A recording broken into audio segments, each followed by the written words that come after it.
ஒரு ஊரில் ரொம்பவும் ஏழையான ஒரு பெண் வாழ்ந்து வந்தாள். அவள் உடுத்தியிருந்த புடவை மிகவும் பழையது, கிழிந்த நிலையில் இருந்தது. ஒரு நாள் அந்த கிழிந்த புடவையுடன் அவள் காட்டுப்பாதையில் தனியாக நடந்து கொண்டிருந்தாள். அப்போது எதிர்பாராத விதமாக ஒரு கல்லில் அவள் கால் இடறியது.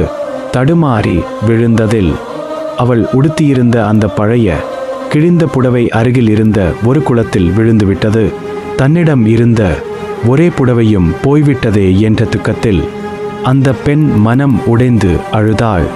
சரியாக அந்த நேரத்தில் அதிசயமாக அந்த குளத்திலிருந்து ஒரு தெய்வம் வெளிப்பட்டது. அந்த தெய்வம் ஒரு அழகான தங்கப் புடவையை காட்டியது.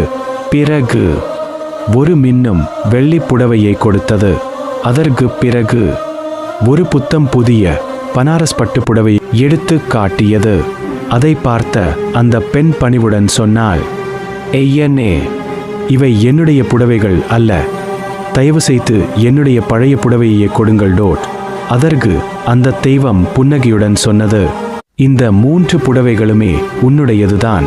உன் பழைய கிழிந்த புடவையிலிருந்துதான் ஆனஸ் கலெக்ஷன் இந்த அழகிய புடவைகளை அதிசயமாக நெய்த்து தந்துள்ளது டோட். இதை கேட்ட அந்த பெண் மிகுந்த மகிழ்ச்சியுடன் தெய்வத்திற்கு நன்றி கூறி புதிய பட்டு புடவையுடன் தன் வீடு நோக்கி மகிழ்ச்சியுடன் நடந்து சென்றாள்.